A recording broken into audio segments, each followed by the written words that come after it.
weren't going to be able to join us today too. So we'll let you know who those folks were when we get to attendance. Kimber has us all set up to do attendance from the middle this time, which I think is delightful. So we're going to start at Gary McDowell, just FYI. We got to give everyone has to feel the love. So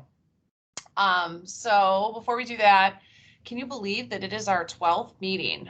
So we've made just a lot of progress. We've got discussions coming up December 3rd and then December 14th.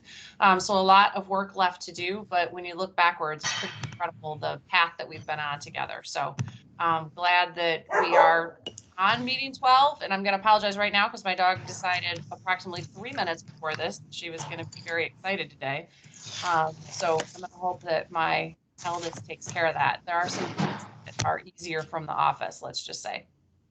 Okay, so we're going to do a little business up front, and then I know folks are thinking that they're looking forward to the presentation on natural and working lands. Thanks to those of you who responded to the survey. So we've got some discussion for that today. And then we also had a meeting of our sustainability and circular economy group. So we had a few council members self-select into that, and a meeting of that, those folks coming together in the meantime since we last got together. And so I think we'll have some time at the end for some slides there too, and some conversation about the discussion that those council members had. Okay, but let's start at the top. So first we're going to do attendance, then we'll do our usual business of adopting our minutes and adopting our agenda. And then we'll get into it. So, all right, so we're starting in the middle. Gary McDowell, you're up first. And I see Joseph Rivet right in front of me. So he's chewing. So I'm going to assume. I'm here. Thanks, Director. See him here. Okay, great. Phyllis Meadows. See, we see in the M range, right? So she's ready to go. Great, thank you. Quentin Messer or perhaps Steve Bacall from MEDC. Anybody? Okay. Pack, I see you. You're right on my screen. Good afternoon. Tanya Pozlowski. Here. There's Tanya. I saw her on my workout this morning, so now I get to see her in the afternoon too. Cynthia Render Williams. I'm present. She is great. Great to see you. Phil Roos. I'm here. Hi, everybody. Chair Scripps. I am here. Great. Darrell Slaughter. Here. Hi, Darrell. Hey. Sam Stolper. I am here. Hi, Director Clark. Hi, everyone. Good choice of colors today. Ron Vogelweed. All right, we'll loop back. Director Adjaba. Or Niles. I think I saw Niles on. Yeah, this is Niles. I'm here. Thank you. Thank you. Frank Beaver. I am present. Thank you. Frank. Susan Corbin, Director Corbin from Leo, or perhaps Judd Herzer. Judd's here, Director Clark. Great. Hey, Judd. Mary Draves. I think Mary's one of the ones who thought she might have a conflict. Carrie Dugan. I'm here. Liam's here too. Hi, Liam. I wish Liam could walk Bella, but sadly that won't work. Let's see, Director Eichinger or Scott. I know Scott's on because Scott's presenting. I might be doing double duty today. You're double duty. Great. We're glad to have you. Treasurer Eubanks. All right. Jim Harrison. I saw Jim. Oh, I am here. Thank you. Jim, top of my square. Okay. Director Hertel or Megan Groen from DHHS.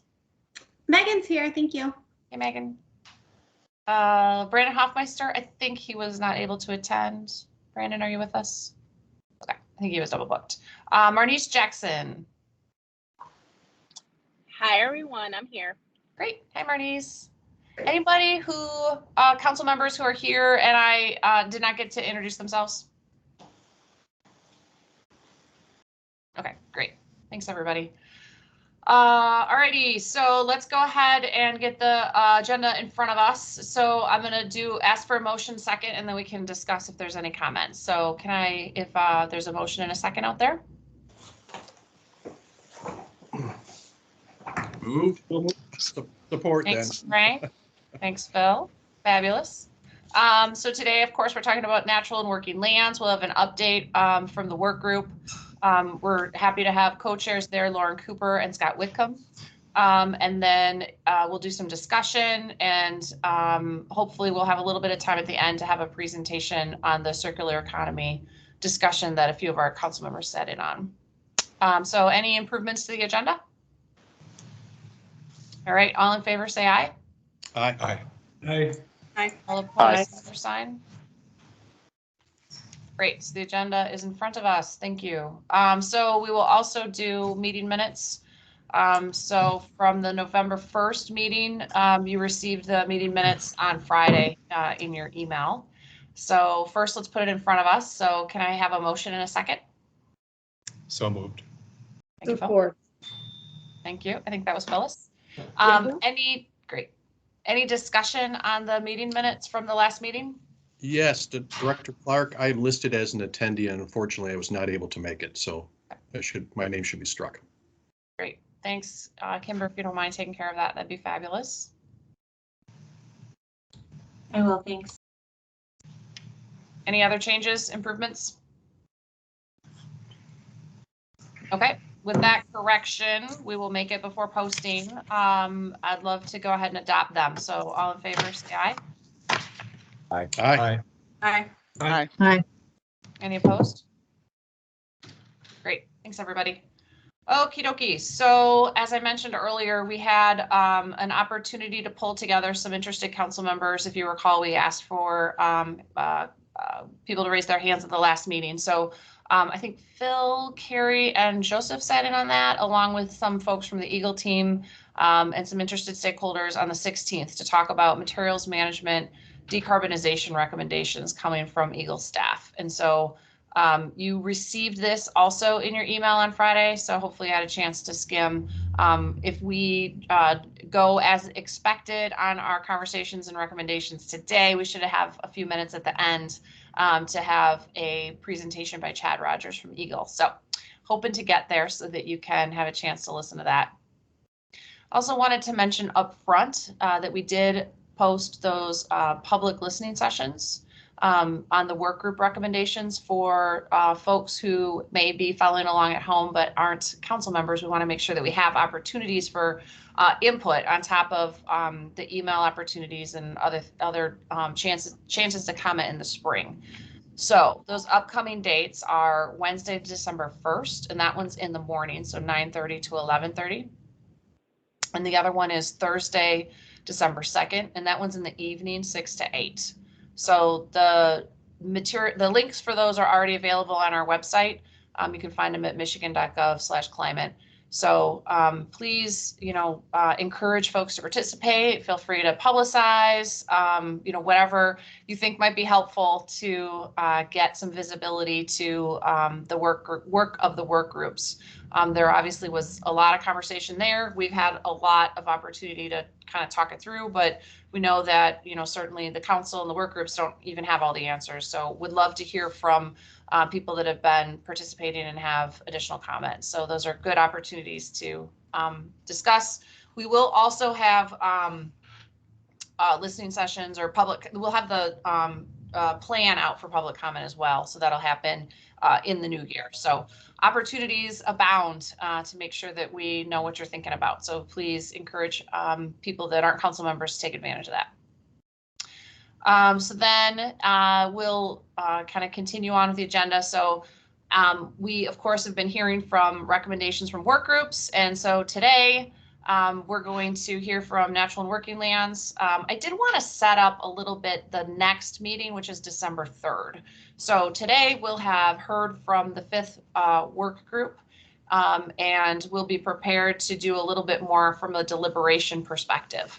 So we will be sending you a survey between here and there. If it's something, we found that some people like to participate that way. Some people prefer to have the more public conversation. We're just wanting to make sure that we try to hear from council members in all the different ways that are comfortable and convenient for you to participate. So what we're going to do is we're going to work to summarize what we've been hearing from the work groups and put those kind of top recommendations in front of you. And then we'll also post that online, of course, at michigan.gov/climate, so others can see that as well. And the effort then will be to work through a prioritization. So as we look through these recommendations, how do we think about 5-year action items? How do we prioritize from a timeline perspective? So that will help us as we then kind of whittle it down to where are we going to have the biggest impact as a state. We also want to have a bit of a discussion on the 3rd about the general conversation with the Michigan public. So obviously all of you are certainly subject matter experts, and I would guess that most of the people who are participating with us in the council meetings from the public have an elevated level of understanding about some of the things we're talking about.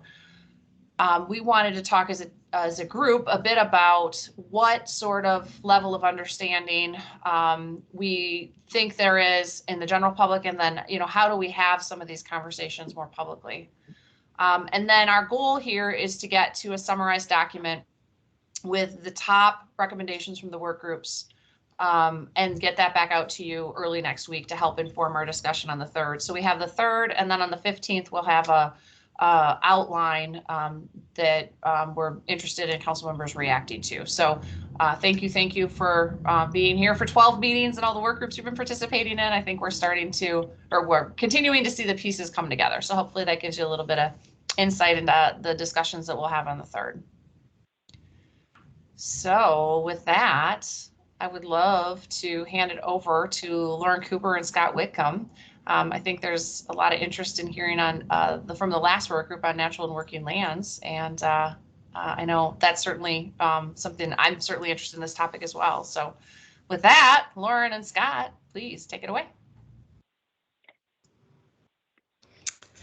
Okay, great. Well, good afternoon, everybody. I'm on the docket here to kind of kick us off. Scott, did you want to say anything really quickly before I kind of start into the slides? No, this is a really interesting, if you're not used to working in this space, natural working lands and forest products, it's really an interesting and a real far-reaching topic. So we've had a lot of fun working with the group, and so hopefully we can continue to build on that today. Yeah, thank you so much. Yes, and agreed. I think we're going to get our initial slide here. But yes, this is a really vibrant work area, lots of really interesting topics. But also, I think it's kind of important to point out that Michigan's very well positioned to prioritize natural and working lands as a climate solution. There's other states that are currently have some major challenges with this sector being a source of emissions, for example, and Michigan, just with our wealth of natural resources and our forest lands, we're really well positioned to fully leverage this as a climate solution. So today we're going to be spending a little time reminding everyone or giving a little insight into the stakeholder process. We'll touch on some of the core scientific principles. Then we'll introduce our recommendations and then close with some considerations on equity and environmental justice.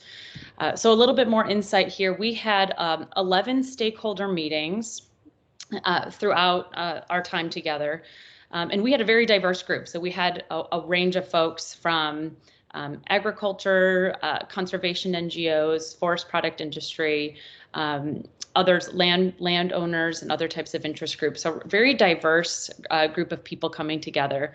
And we had a 4-phase process. So we first developed and shared guiding principles that were our kind of guiding star throughout the process to kind of come together on some core values and principles. These were levels, and then also level setting presentations from regional and national experts. So again, this is a diverse thematic topic area. There's a lot of emerging research coming out on this with some really great data sets and papers that we could use to kind of build a shared understanding of the core opportunities here. We then did topical deep dives and discussions. And in phase 3, we split into 3 subgroups to draft recommendations. And so these were an opportunity to take a range of subtopics in these major bins and to figure out where are their leverage points that we can then form into recommendations. So these were agriculture, forestry, and forest products, and then wetlands and waterways. And there's some kind of overlapping topics that were able to fall into these categories and that we also explored a little bit outside. And then in the 4th phase, we came together as a work group and what the subgroups were able to develop and developed our list of recommendations and kind of refined those. And then throughout this process, we had both, again, subgroups, and then we were able to solicit feedback from work group members repeatedly, really, to be incorporated in the final resulting recommendations that we'll be presenting today. So we had opportunities to have meetings, but then also written feedback as well. Next slide, please. But before we jump into the recommendations, because we are talking about what again can be referred to as natural and working lands as a climate solution, we thought it would be valuable to take a minute and kind of review some of the core principles. As you recall, we had a presentation to the full council, I think back in June or early summer on this topic to kind of lay out where what's encompassed in this thematic area. And this is a figure from WRI, and they're ones that are able to provide a presentation. And what we can see here on the left is the needed emissions reductions to maintain a 1.5 degrees Celsius pathway. And so you have business as usual at the top and the required emissions reductions towards the bottom. And the what we want to draw your eye to here is the role of the land sector. And so as we're all well aware now, we can't land sector our way out of our climate dilemma. So we're talking about a wide range of topics, and we have all of the other areas of recommendations, but it's important to see that the land sector does provide a lot of opportunity for both mitigation and reducing emissions. So this is it's a pretty unique sector in terms of having the ability to increase sequestration within our natural and working lands, but it's also a source of emissions. And so when we are forming our recommendations, we're able to look at how do we avoid unnecessary and additional emissions from natural and working lands, and then how do we increase and maintain their ability to sequester carbon from the atmosphere, and then also minimize other greenhouse gas emissions. So there are certainly other emissions than just carbon dioxide from natural and working lands.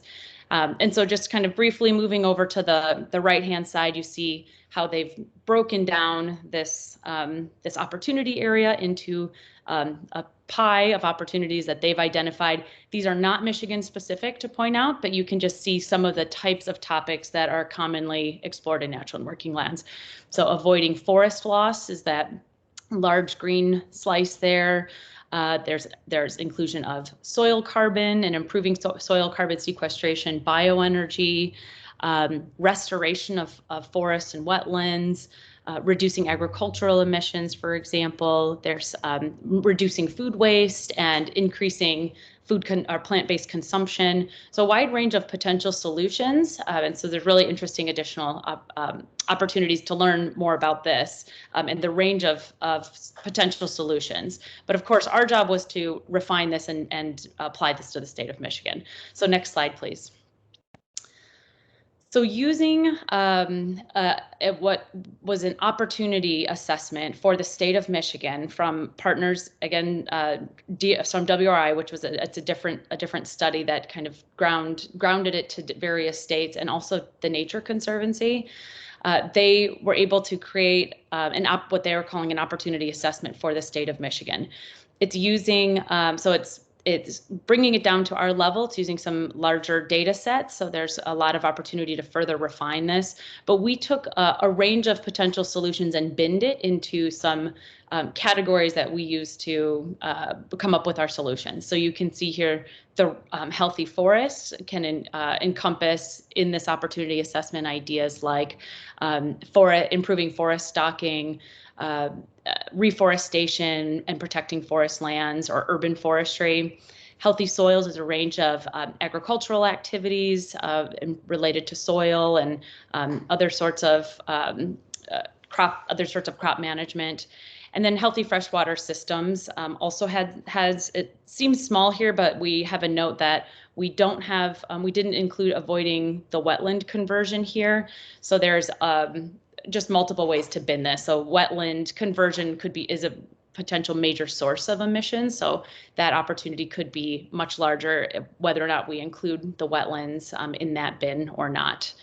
So just wanted to kind of warm up the group to thinking about our major potential areas here. So we're looking across forests, so both forested lands, and then applications of those materials. So again, that could be forested materials, substituting for more emissions intensive materials, and same with agricultural products. So we have, when we think about transformation and economy-wide transformation, we're really looking at both the carbon stored on our landscape, so in soil, in trees, on our various landscapes, what's the role of healthy ecosystems to ensure that that's happening, but also these landscapes also provide materials. And so when we think about what does an economy-wide transformation look like, there's a big emphasis on our productive lands as well. So that's why we refer to them as working lands. And so with that, I will hand it over to Scott to jump into some more specifics of our recommendations. Thanks, Lauren. Next slide, please. Okay. So we have 5 major recommendations that we're going to be putting forward. And like many of the groups, the overall recommendation can be sometimes quite broad and sweeping. And so I'm going to touch on the initial, the high level recommendation, but then also dive into just a little bit of the context setting around each one, as well as some of the highlights, the supporting information that goes along with that. So the first one is healthy forests. So it's maintaining and developing healthy forests across both public and private land. In Michigan, across both of those land ownerships, we have over 20 million acres of forest. And so as Lauren pointed out on the preceding slide, this represents our largest opportunity. And this includes things like maintaining forests as forests and healthy, because being productive and resilient to climate change does keep our forests healthy, which again allows them to sequester carbon and perform those ecological services.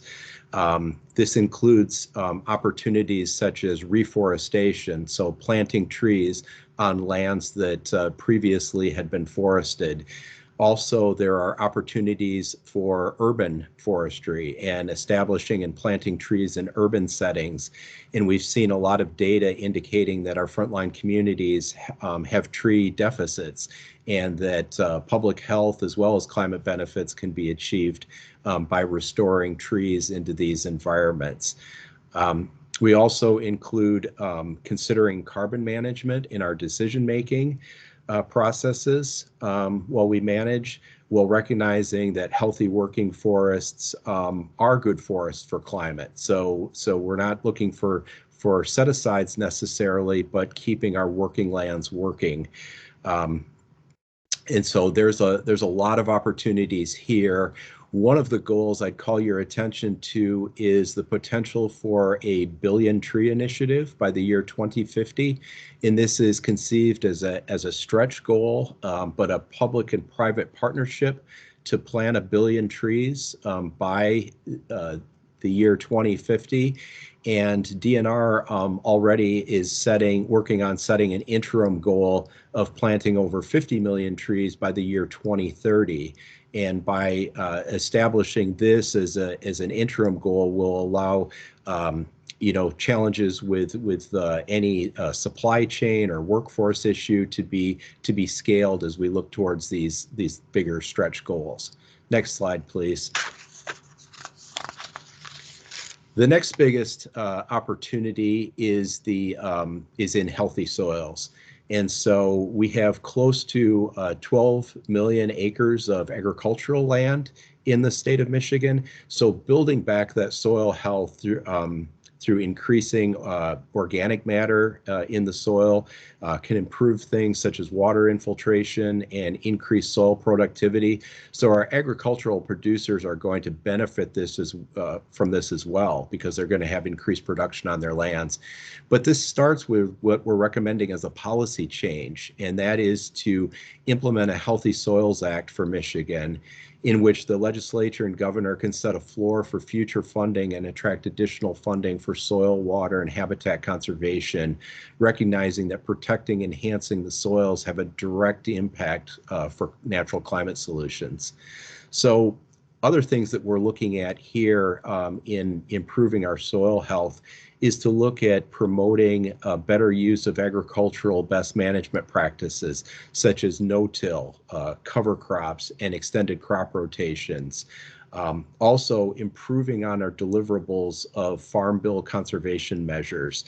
And that would include suggestions such as allocating increased use of state funds as a cost share match, enrollment of more marginal lands in conservation reserve programs at the federal level, and then continue to fully fund our conservation districts, which are integral parts of the Farm Bill delivery system to our agricultural producers. Next slide, please.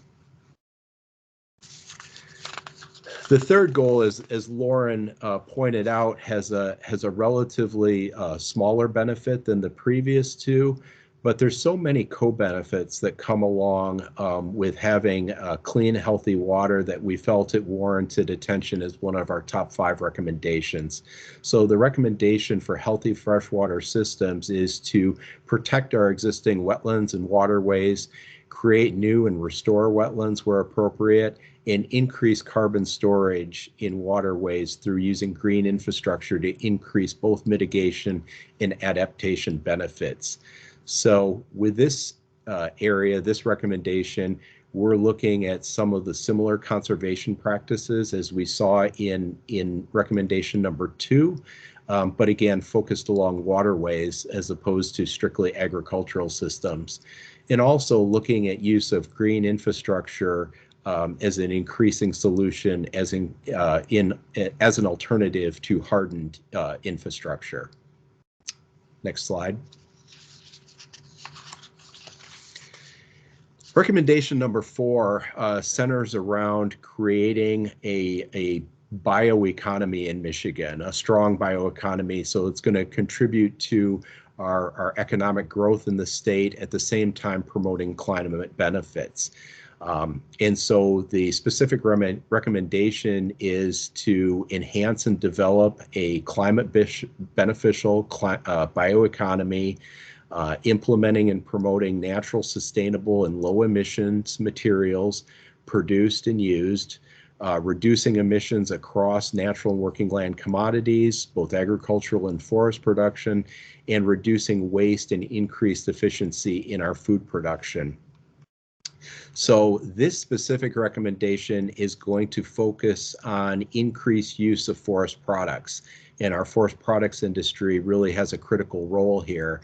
And if you think about it, if we're building up our forests and planting more and taking use of, making use of our healthy forests, there's going to be markets created. And those markets are going to be circular in that they're going to provide incentives for private landowners to keep their land in forestry. So they're going to contribute to market-based solutions while growing our economy. And so we're going to be looking for products like mass timber to be used instead of concrete or steel. Use of soil amendments like biochar. Support and promoting low emissions commodity production within the agriculture and forest sector.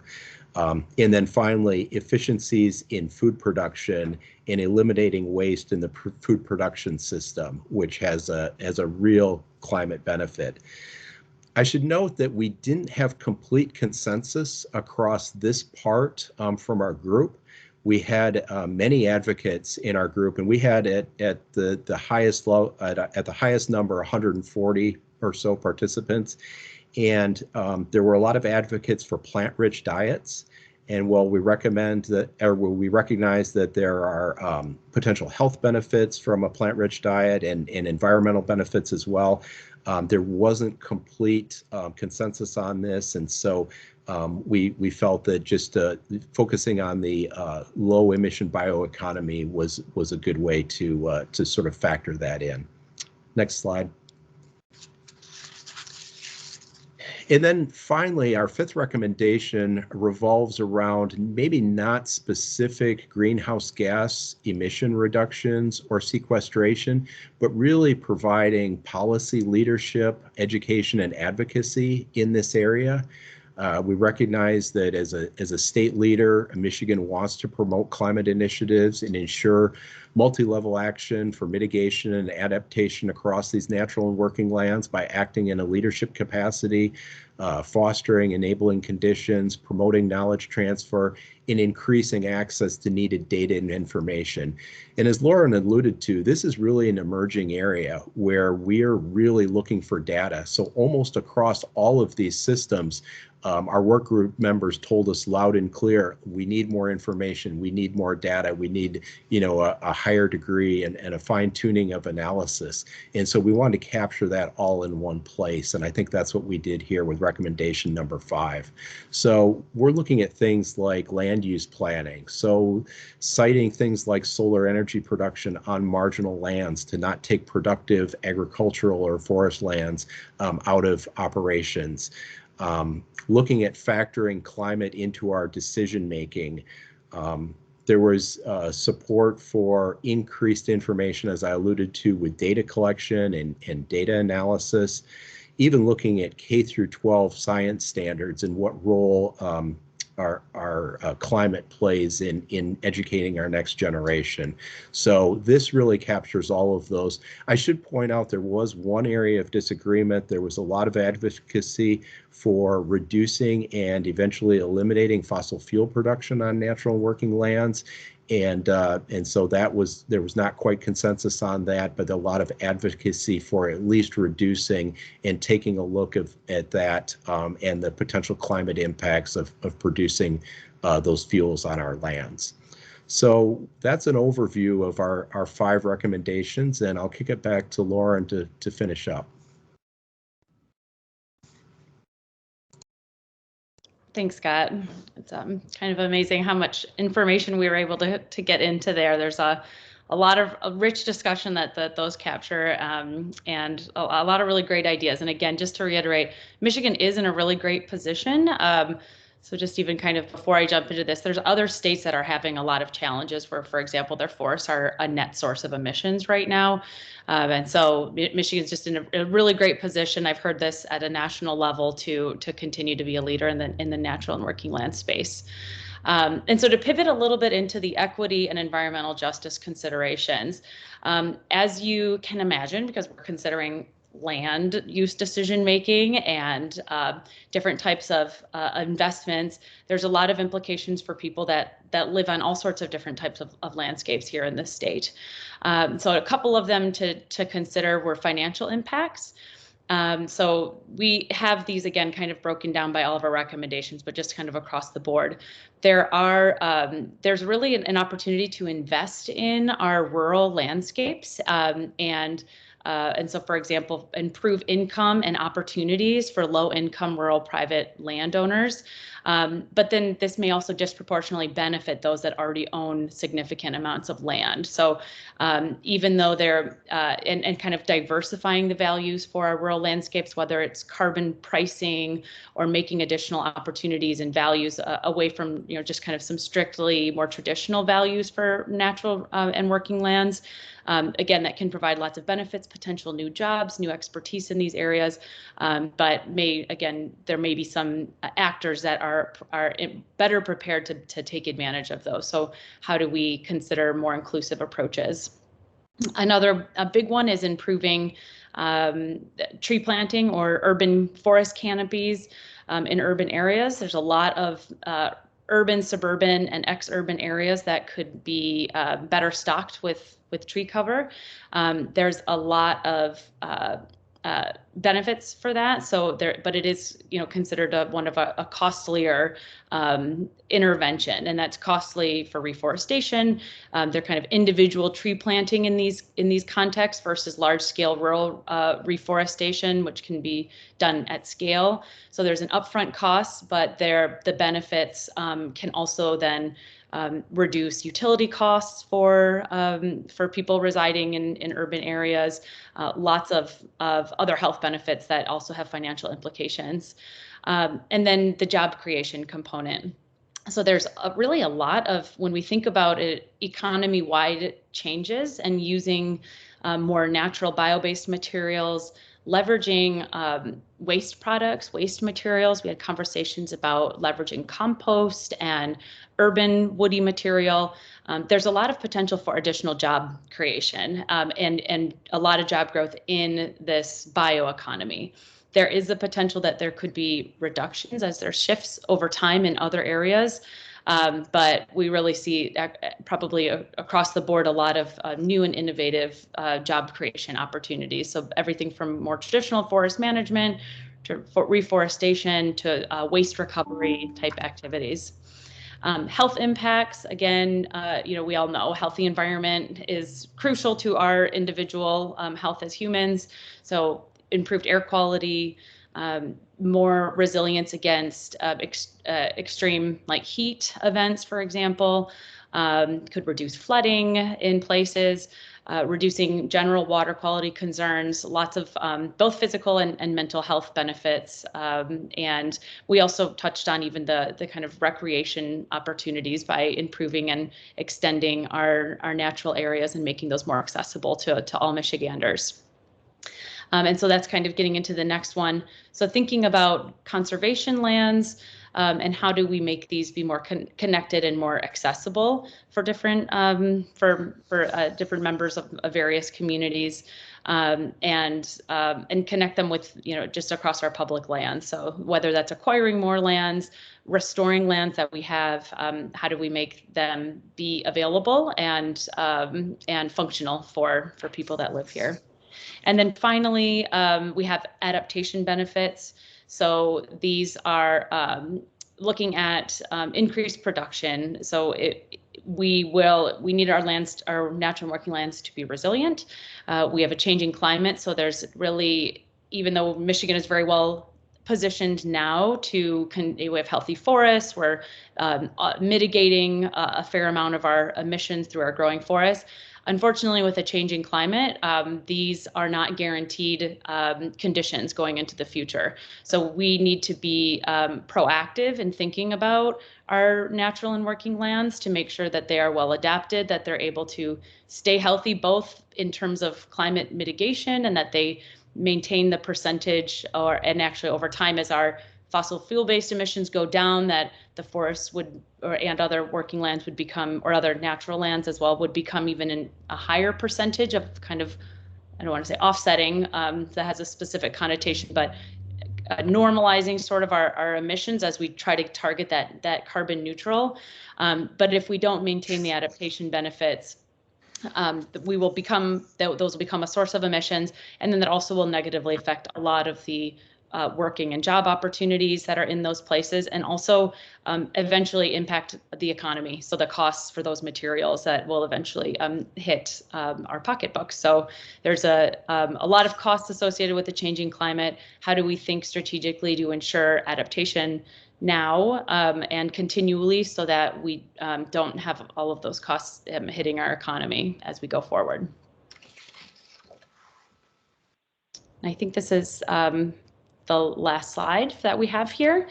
And so we're looking forward to some discussion, lots of things to unpack in these recommendations. And thank you very much for the time. And maybe if I may, I would love to take a moment to thank Scott as a co-chair, and then also a great group of people that we had participating, sharing their ideas, sharing resources, very, very interested and engaged. And then also the GPI team for all of the hard work they did to get us to this place. Awesome. Thank you, Lauren and Scott. Great presentations. Appreciate it. think I'm going to hand it over to Doug Scott. We're going to stick with the Scotts. So if you're going to say Scott for the next few minutes, you're going to cover 2/3 of the participants. But I'm going to hand it over to Doug Scott to take us through some discussion. Great. Thanks, Director, and thanks to Lauren and Scott for a great presentation, but more importantly, for all the great work in working on this work group. It's often overlooked in a lot of states, this whole sector. So really glad that you're taking it up and had some meaningful recommendations to come from it. And the fact you had up to 140 attendees shows there's a lot of interest and a lot of importance to the sector as well. So thanks very much. We're going to do this the same way that we have been doing it for the other meetings. So use the raise your hand feature in the I'll call on you in the order that I see you. Again, that's for council members who want to speak during the course of the next hour or so. And then what we're going to do is we'll put the recommendations back up one at a time. And I don't know if Kimber's doing that or if Trevor is, but we'll get them up there. And maybe just the slides that Lauren and Scott used for each recommendation, because that had that's perfect. So Peck, you're in line first, so go right ahead. Thanks. I just want to say this looks really well thought out, and I really appreciate the job that was done here. The only couple questions, one comment and one question, I guess. The one comment, and I'll put something in chat in a couple secs, is that a lot of trees, forests across the world now, but certainly out west is sort of the poster child, are experiencing forest mortality and wildfire. And we don't have the wildfire so bad here, nor the mortality, although we are seeing significant mortality even in Michigan. And we need to, what I don't see is how we, the state anyhow, puts into play a really effective management system to ensure that we're managing for the climate change impacts that you mentioned. Lauren, I thought that was, you're obviously aware of this, and I really appreciate that. But we need to figure out a way that the state can ensure that as we plant all these trees, let alone the trees we already have, that they stay healthy and sequestering carbon. The second thing is related. The question is how incentivize isn't in your recommendations except one place, I think. And I'm just wondering, how would you envision the state can incentivize all these actions that you're hoping will take place? Because I think if they're not incentivized, it might be really hard to get them to happen. Obviously carbon markets could start to incentivize some of this, but as you know, the carbon markets have been slow to develop, and it's not something I would bet a lot of money on anytime soon, and we want to go carbon neutral pretty soon. So again, I'm wondering, are there roles that the state can play to incentivize the kind of actions that we need, or are we just going to have to rely on federal incentivizing? Thank you. Lauren or Scott, I don't know if you wanted to respond to that. Don't have to if you don't want to, but give you a chance.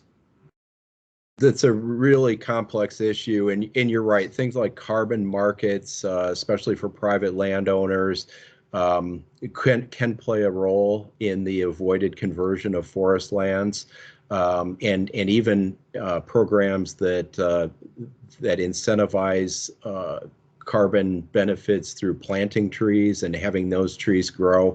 That can happen on marginal agricultural lands that are no longer in production. So there are some places we can, pick and choose to use as levers there. But yeah, in our state forest system, keeping that healthy and resilient is the best thing we should do for long-term production. And that's just scratching the surface. This is a really, really complex issue. Yeah, just to respond just quickly, a couple more things. In our more kind of robust recommendations, we are looking at how to strategically leverage the current like framework that's in place to engage private landowners, for example. So there's various tools, programs like the Qualified Forest Program. So we have some very kind of concrete language in there about how to leverage and expand current programs that we know work and function and are familiar to people, while also expanding grants, so expanding funding for these things.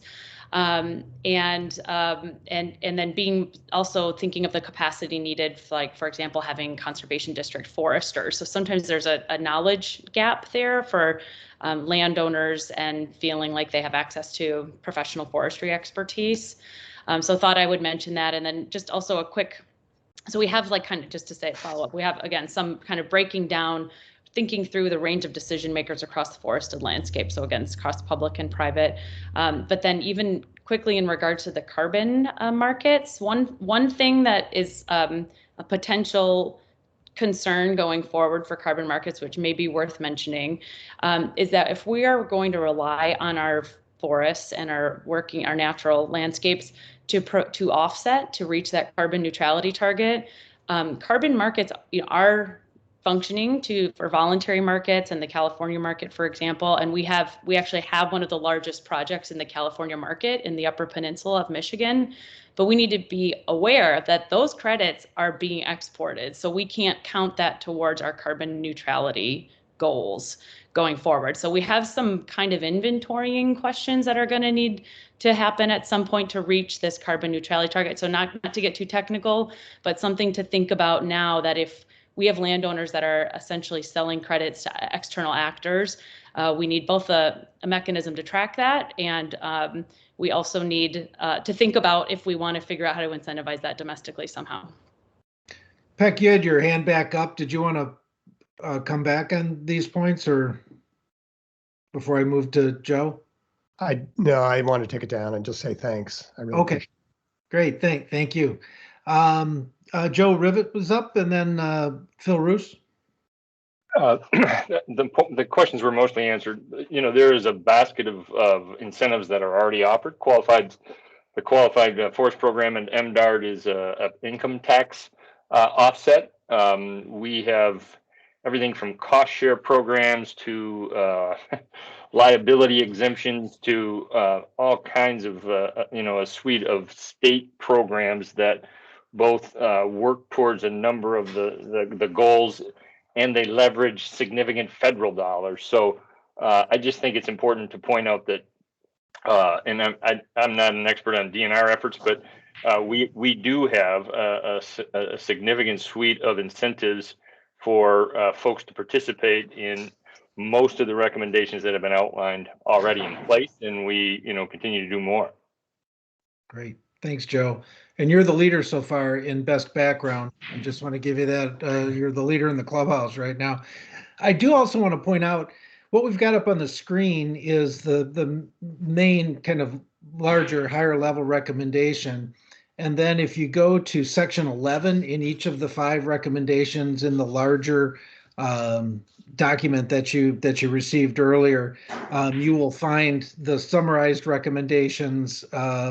Then you will find the kind of the bulleted points that are on each of the recommendations on the slides, and then there's even more detail beyond that. So just as something else to refer back to, because obviously there's a lot more detail in the recs than were just on the slides. And I should have said that earlier, and I didn't, so I apologize. Trevor's scrolling on that right now. Phil, go ahead. Yeah, first, Lauren and Scott and the entire work group, outstanding work, just really impressed. And in general, and on the forest recommendation, that's obviously the biggest one to solve here. I just wanted to follow up on the, I guess it's under section 11 there.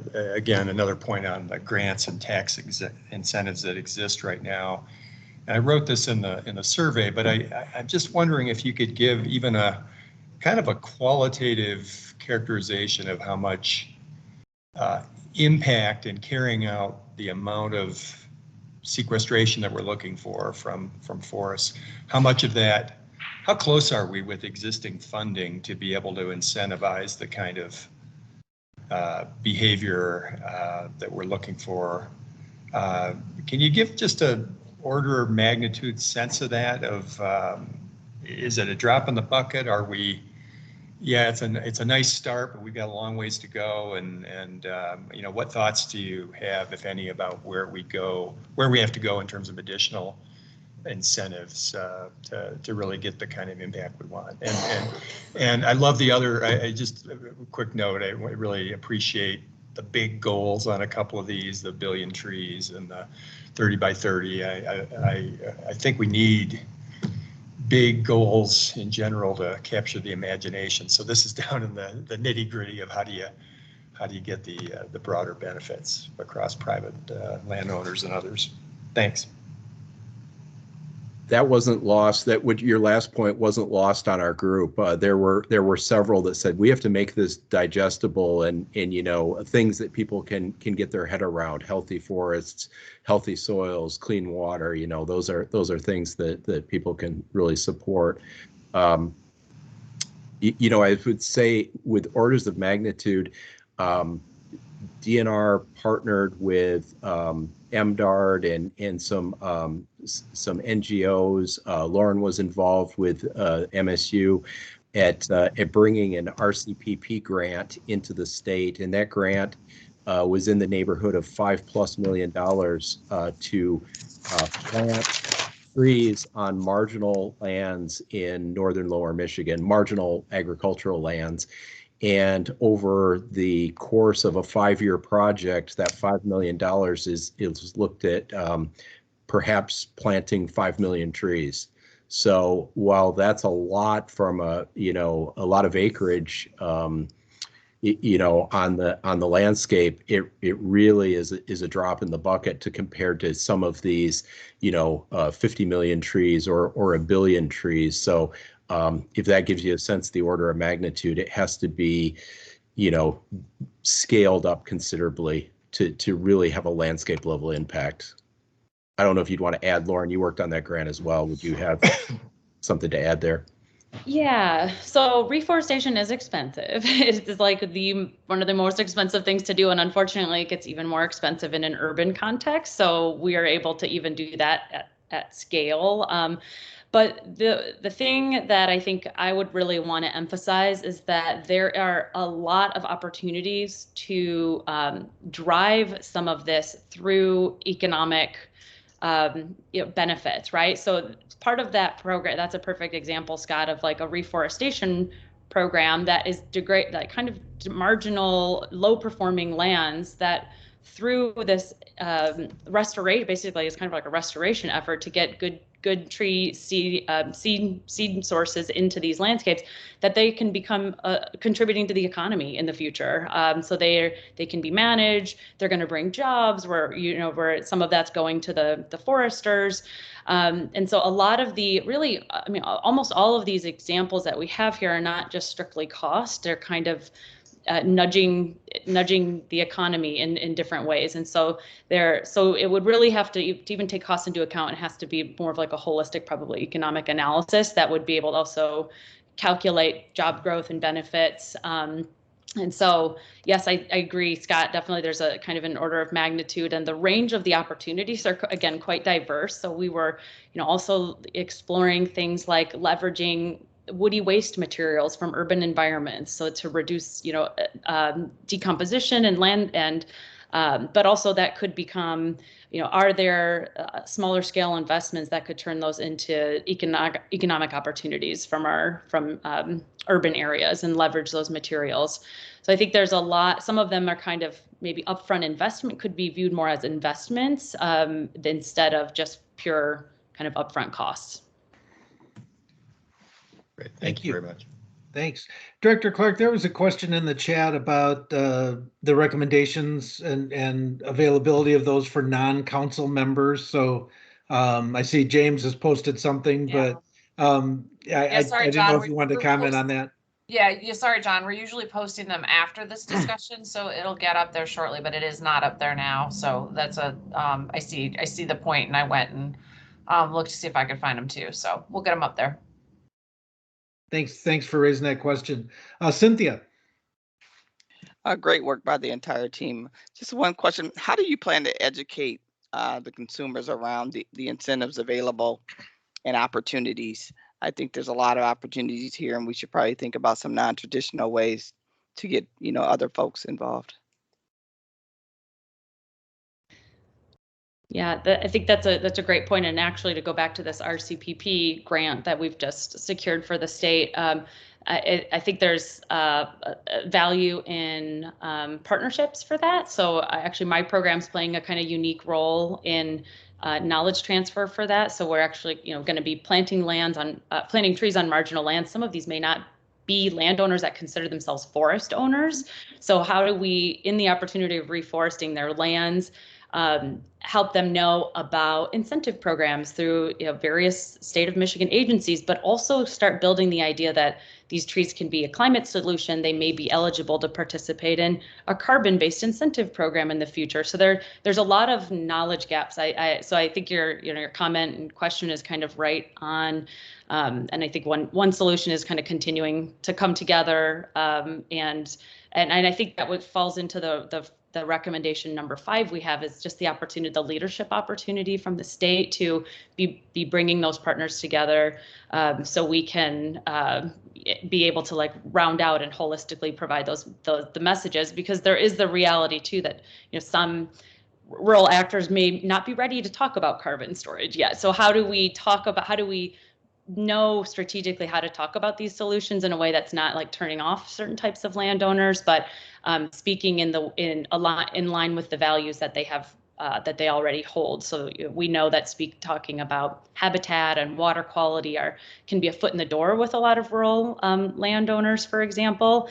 And a similar challenge in urban environments. Sometimes people don't want to deal with trees. They don't want to deal with so it can be having the additional knowledge about how to maintain trees, or the confidence that a municipality will actually deal with it if there's a problem. So I agree. I think there's a fair amount of additional conversation that needs to happen there. But I think one thing that I learned throughout this whole process is having this diverse group of voices coming together can provide a lot of potential solutions. I would add non-traditional partners. We really need those, and it transitions into that area, conversations about green space and 30 by 30. And I think part of it is one of the things that can bring non-traditional partners to the table is tying things like this, healthy forests, and healthy environment, recreational space, into higher level outcomes like public health. I think that helps bring a diversity of interest to the table that maybe we haven't seen before. So higher level outcomes and economic outcomes as well. Great, thank you.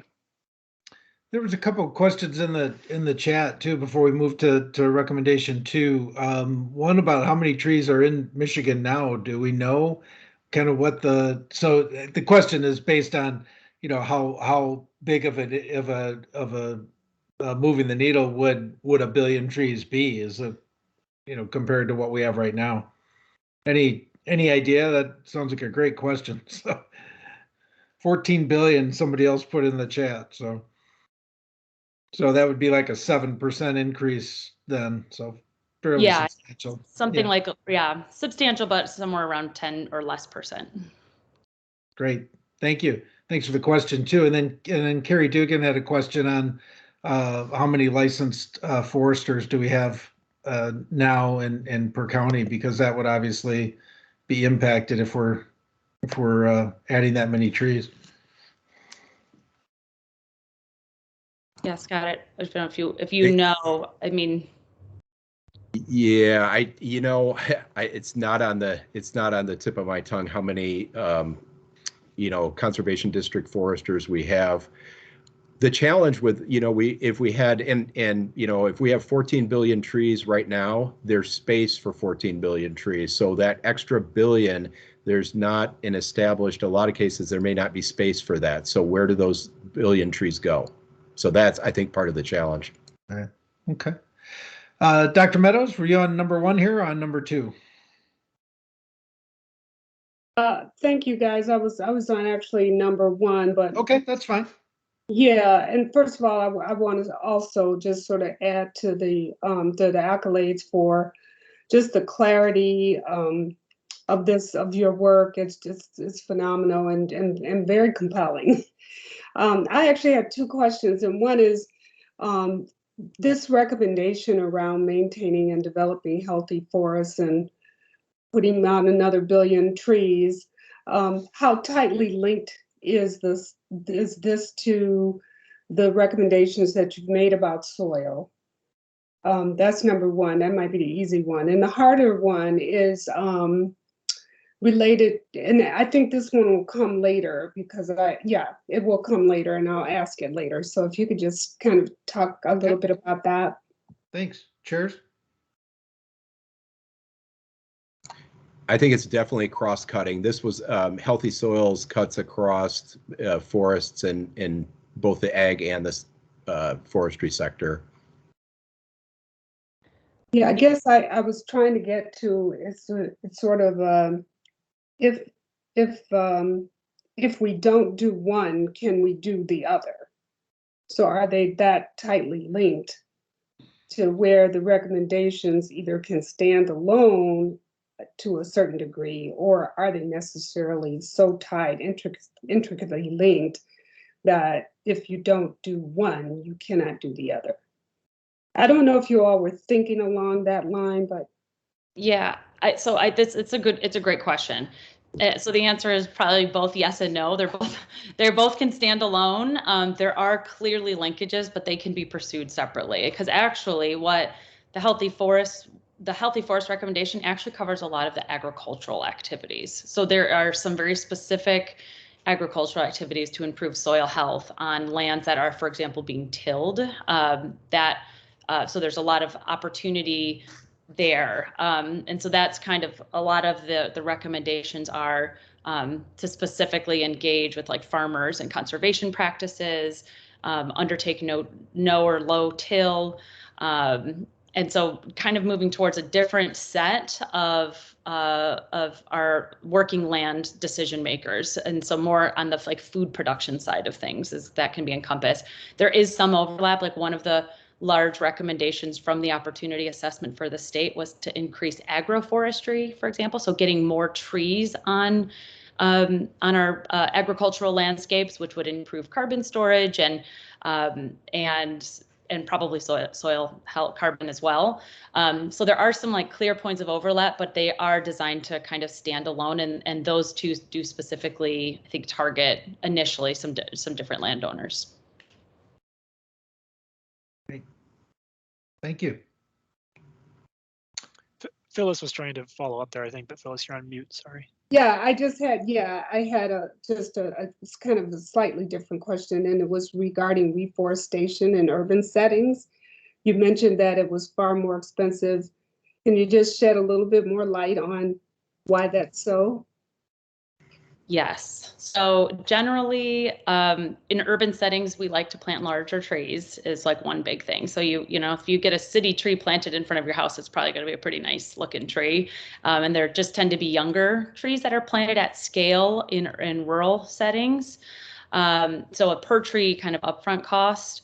And then there's not the equipment to do that generally. So actually, as Scott just alluded to, siting those trees in urban areas can involve like permission and talking to the landowner. And some municipalities have limitations that they can't plant on private land. So you can't necessarily get a tree in your backyard. So there's just a lot of additional time and costs that go into the urban landscapes. There is, in both cases, there's follow-up required to make sure the trees survive. Some of that can be put on the landowner, or it can be put on the landowner. In an urban setting, sometimes it can be higher survival rates if you have a landowner that wants the tree and is willing to check on it. But in both contexts, they do need follow-up. So the cost can just be different, and the scale that you can do it is different. And that also ties into the note that Charlotte put in the chat about tree planting initiatives. And yeah, we're very aware that trees, you can't just put a bunch of random seed stock or root stock in the ground and expect them to flourish. There's a lot of technical assistance that goes into considering what is planted and where it's planted and how it's, what's the follow-up care. And there's so much that goes into it, either planting at scale in a more rural setting, or as Lauren alluded to, on a more tree by tree specific, urban setting. There's a lot of follow-up. So it's something that there's potential, but there's a lot that goes into it to be able to make it successful. Thank you. Thank you. Thanks. Let's move on to number 2, if we can. And Judd. Hi, Doug. There was a question earlier about the number of registered foresters in the state, and yes, this was an old issue for me. As of 2018, there were roughly 225 registered foresters in the state of Michigan. This was a Office of Regulatory Reinvention, which was an office under the previous administration that was seeking at eliminating unnecessary occupational licenses and registrations in the state. And this was one that they had selected, but through legislative committee review, it was determined that this was actually a very useful license and registration for the state to have. And so we kept it, which is good. I was going to ask a quick question, though. I don't know if I'm allowed to on behalf of Director Corbin or not. Yes, of course. Okay, great. Just curious with regards to recommendation number 1, if in the recommendation there was consideration of impact on any sort of locally sourced supply chain, and looking at kind of any sort of impact on raw material costs or anything like that. I know that it's a great recommendation. I'm just kind of curious what the impact might be on sort of some of the other end uses of timber and lumber, like housing development and things of that nature. We didn't get into that level of analysis, really. Yeah, I mean, I think that in the conversation, it was generally that, if we're recommending increased wood use and having an increased role in a bioeconomy, we do need to be thinking strategically now about making sure we're planting that and would have that material available, or else we would end up having a net reduction in landscape scale carbon over time. So thinking about that supply and demand, but again, assuming increased demand for natural resources, we would want to make sure that supply is in place. No doubt. Okay. Thanks, Scott. Thanks, Lauren. You guys. Thanks, Judd. Rocking it. Thank you. Great job. Okay, healthy soils. Comments, thoughts? Phyllis, is your hand back up for healthy soils, or is it still up from before? Just making sure. No, I'm sorry. That's okay. That's all right. I gotta have this system together. Is my hand down now? Not yet. No, but that's okay. Okay. There you go. Okay, we're good now. Thank you. Any thoughts on recommendation number 2? How about, or any of the people? I know we got a limited number of comments on the survey about this, and 4 of the people who sent comments in are on the call. One of them is Phil, who just raised his hand. So it kept me from calling on you, Phil. So go ahead. Thanks. Yeah, I think what was on my mind is, fully support the recommendation overall, but the phrase promote agricultural conservation best management practices. I just wondered if you could unpack that a little bit.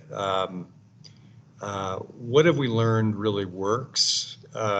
What thoughts do you have, to the extent this has been fleshed out, about the role of incentives, which I think is mentioned in the subsequent part of the recommendation, about the 25 million to leverage some things that are part of the Farm Bill, versus a regulatory need. So sort of carrot versus stick here, and what's practical seems really important. And I don't know how far you fleshed that out, but I'd love to just hear what you have in mind there. So I think that, other states have adopted BMPs. I think Minnesota has a really good, agricultural conservation practices BMPs, and in other states have done that as well. But what was surprising is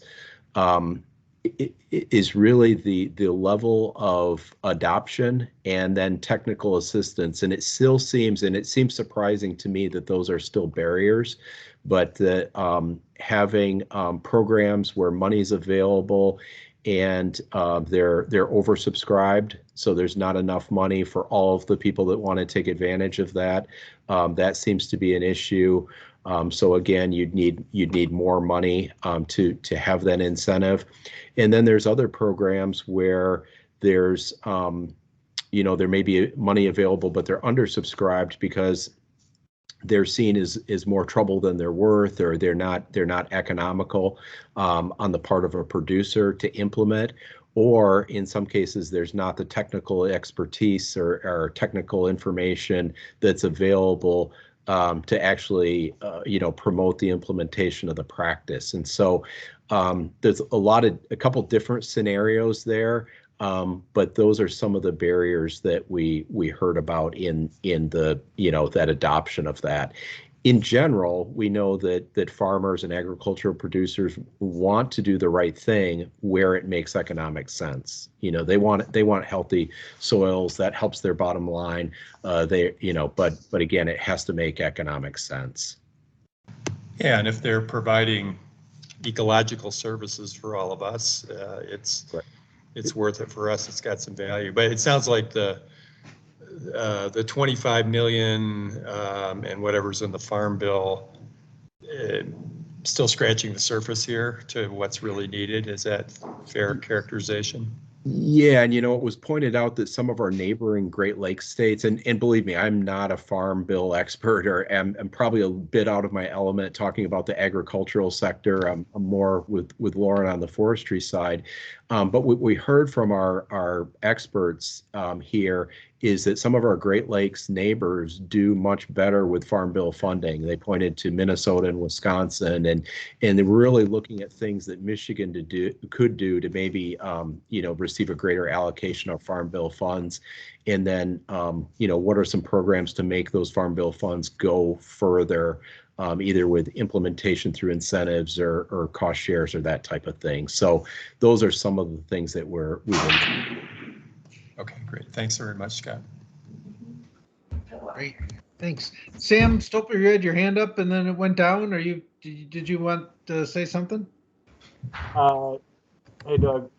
Hey. I was just going to say, I was going to ask the same question that Phil asked. Okay. I think my phrasing would have been ever so slightly different, just to emphasize that, to the extent that there is lower take up than seems either privately beneficial for the farmers, et cetera, the foresters, the farmers, I guess in this case, or socially beneficial. What are the barriers to that? Is it information? Is it credit? Is it like upfront cost, even though it might downstream lifetime be privately beneficial, et cetera, et cetera? But you got that, you answered it, so thank you. Okay, great, thank you. All right, anybody else on number 2 here?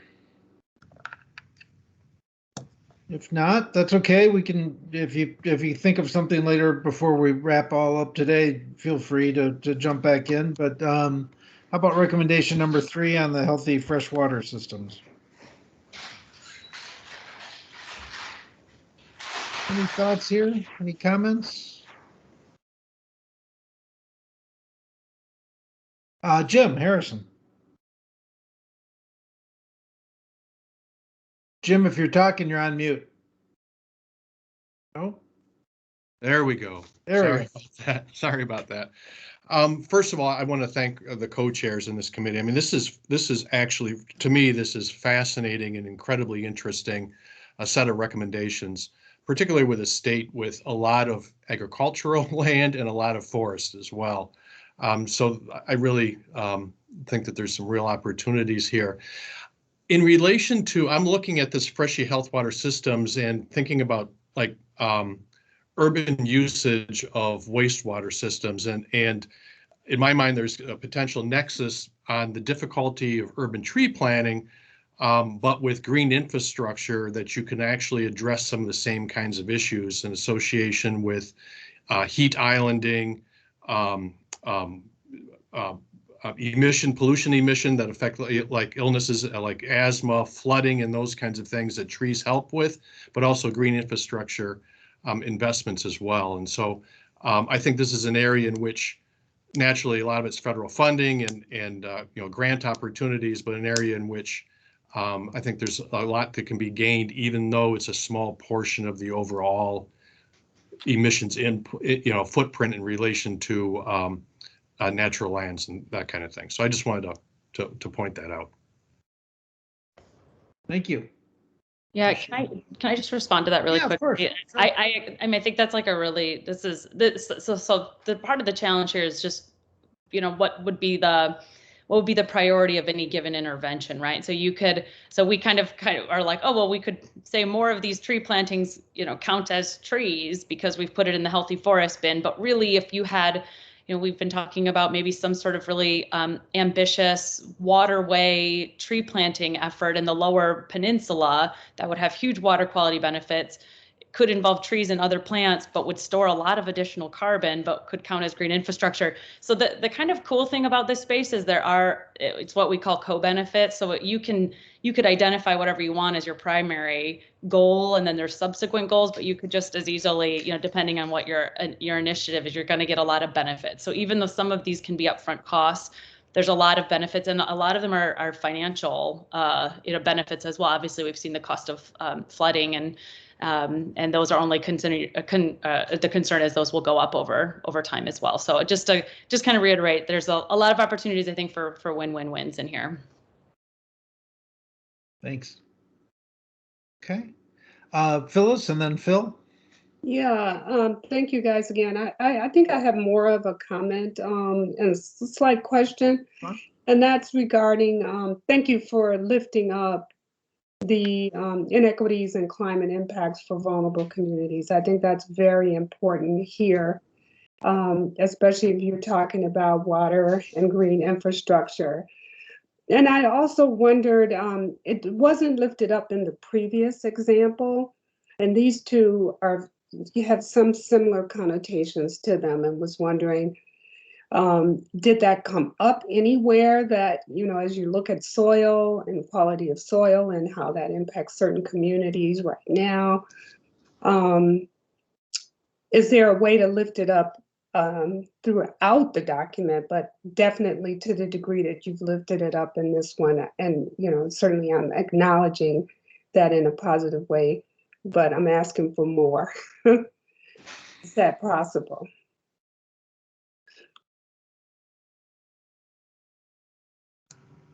I think so, because I think, you talk about some of those hardened environments, you're going to have increased runoff. So, if the soil can be improved there, that's going to have those co-benefits that Lauren was talking about. So I think there's probably, some definite opportunities to build that up a little bit more. Yeah, it's not as explicit as you've done it here.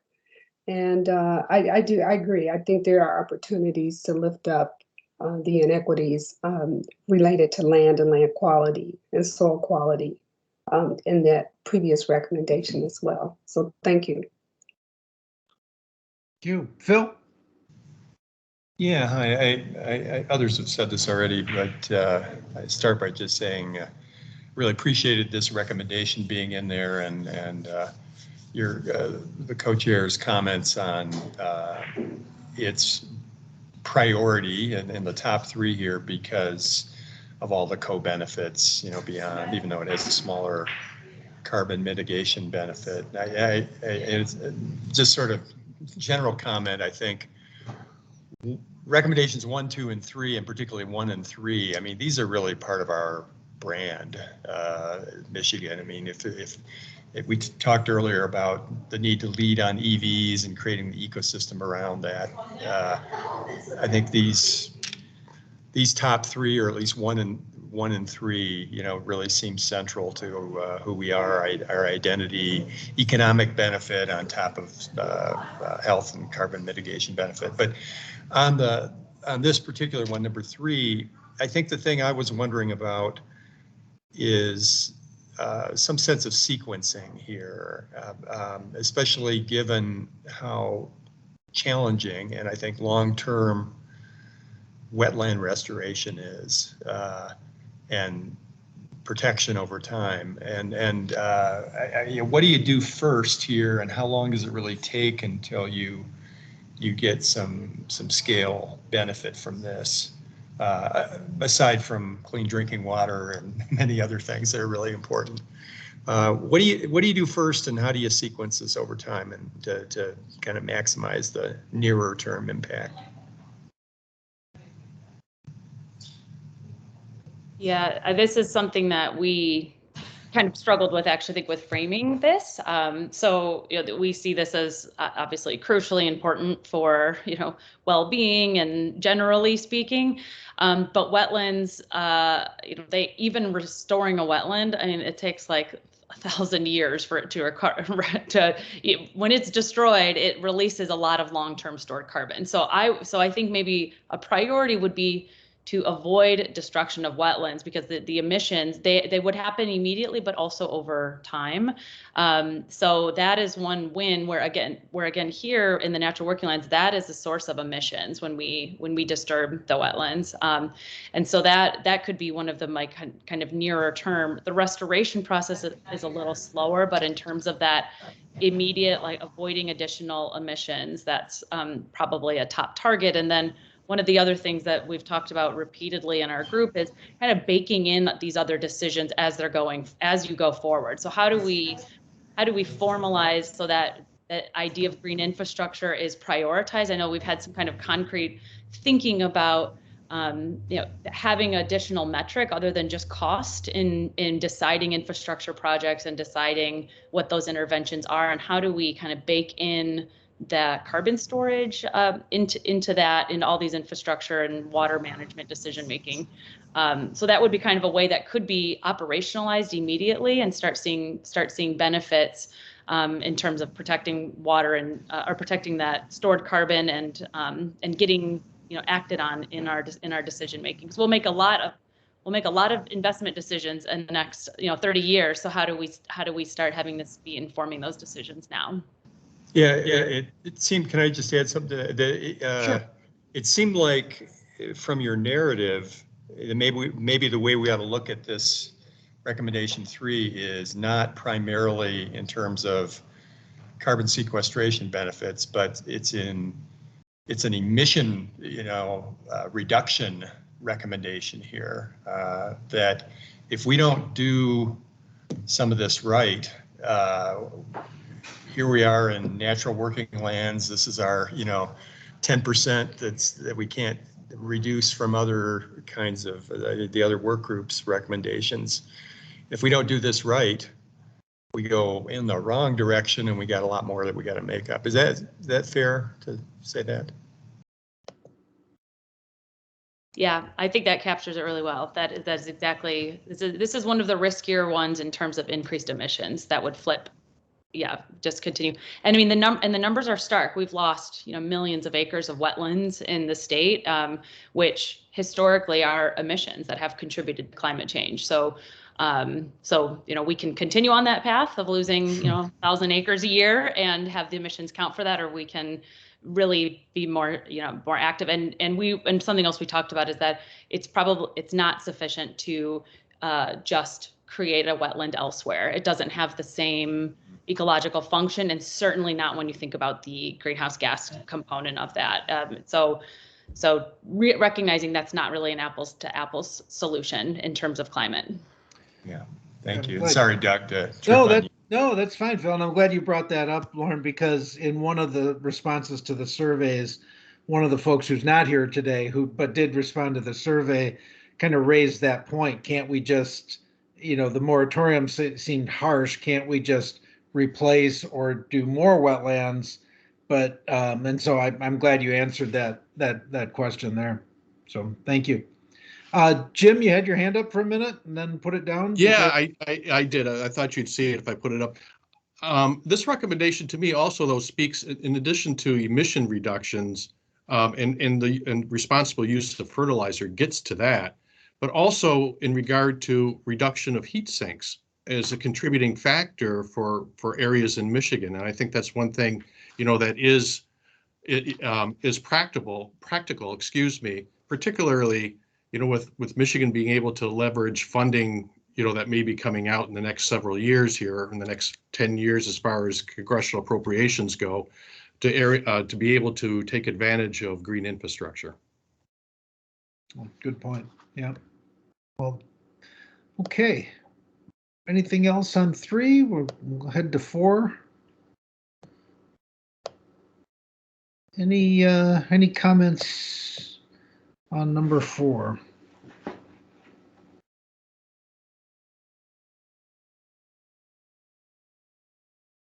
Any thoughts?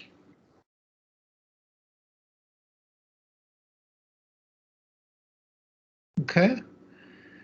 Oh, Peck, go ahead. Yeah, I really like this one. And I wouldn't have said anything, but I think we really don't want it to just go by.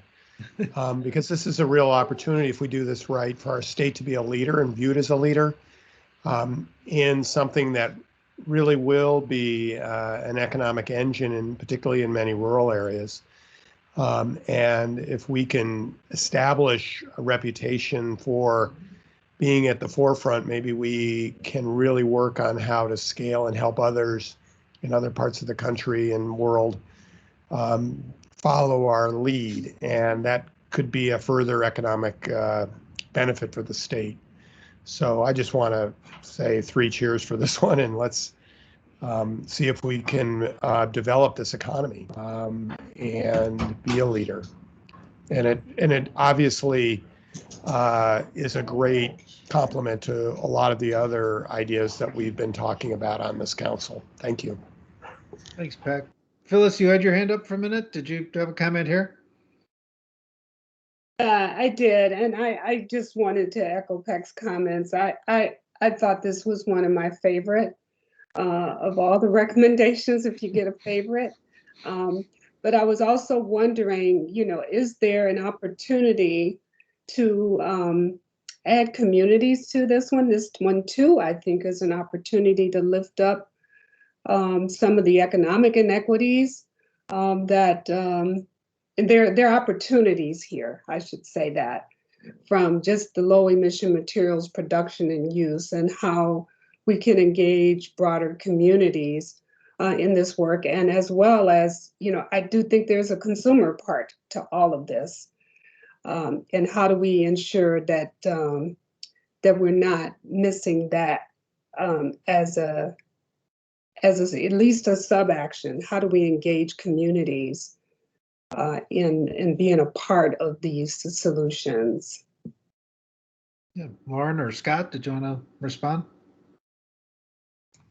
Well, I would say that's going to be the challenge of the Climate Solutions Council as they start to implement the My Healthy Climate Plan, really, right? To how to engage these communities, because I don't believe you dropped that one back. Well done.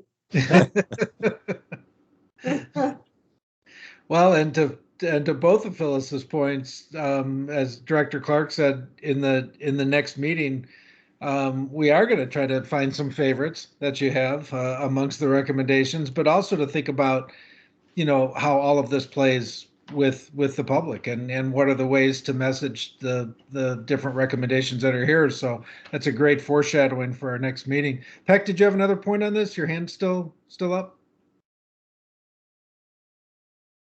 No? No, sorry. Okay. That's my No worries. Okay. Everlasting problem. It's one of our great memories of the Zoom era will be that our hand is still up or we're on mute, one of the two. So let's go to number 5. Doug, could I just quickly respond to Phyllis really fast? Please, sure, of course.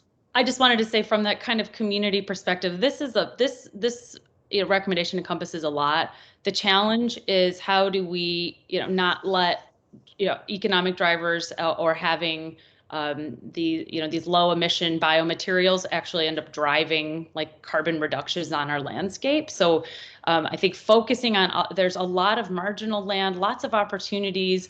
How do we encourage like smaller and micro enterprises? There's a lot of fast growing woody crops, really interesting types of materials that we could be experimenting with and engaging different types of actors, could even be producing in even in urban environments.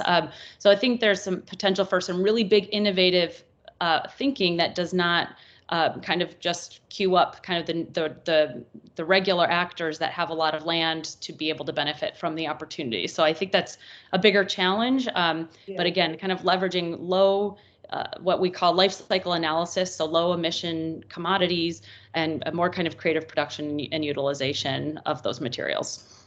Yeah, and I'm speaking communities broadly, both urban and rural.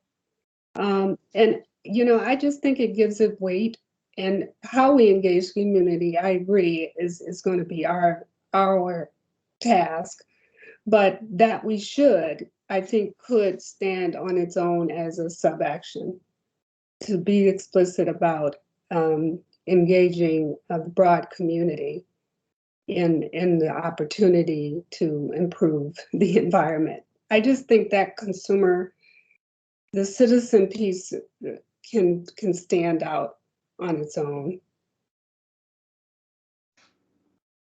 Okay. Thanks, Phyllis. Let's move to number 5, Trevor, if we could. And see if folks have thoughts on the recommendations here. Phil.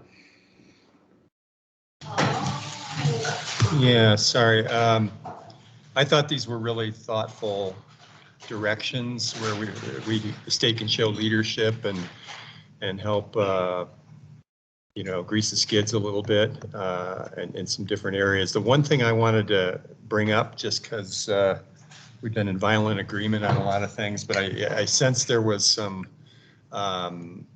disagreement within the work group on limiting and eventually eliminating fossil fuel production on natural working lands. And I wanted to talk about that. I mean, it seems to me like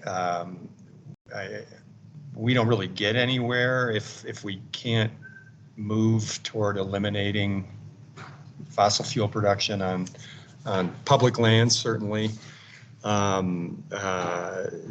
Understanding there's the resource trust fund, and that's a source of funding, and that needs to be addressed in some other way. But I'd love to hear what the counter argument was, and how strong that was, just from what seems to me like an obvious thing we got to do. I can take that on initially, because I was the primary counter argument, Phil. So, and really, so from a state agency perspective, in Michigan's Constitution, there is a pointing to of the orderly development of resources in the enabling legislation for agencies. There's a pointing to the orderly development of resources. And I think that the DNR on the land base that we manage, we've sort of been walking that balance between responsible fossil fuel development and environmental protection, and it's it's tough to get that right. It's not right every time, but we've been kind of walking that through. And I think that when some of the members of the group said, no, we just need to do away with this, I guess I was the one who said, well, we need to point to a more systematic, step down that's enabled by statute, rather than just sort of sliding it in as you guys should do this, that it had to be more thoughtful and nuanced in more of a gradual thing that we did in partnership with the Michigan Oil and Gas Association and others. So it was a little more robust than just maybe a recommendation that flew in, but maybe didn't have much traction to go behind it. So that was where the discussion lied and lay, and there was you know, there was some discussion on it. This came relatively late in the process, but I think both sides could see the different aspects that had to be addressed here.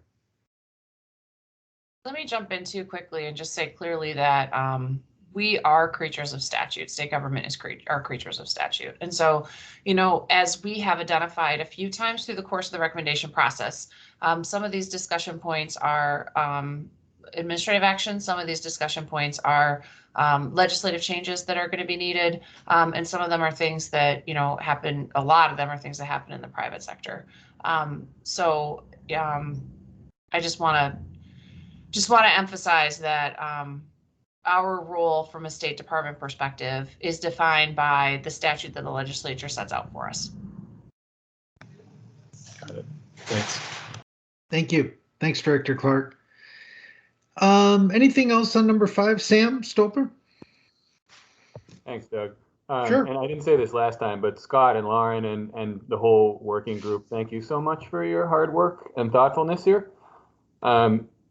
I think I have 3 things to say quickly about this. One is in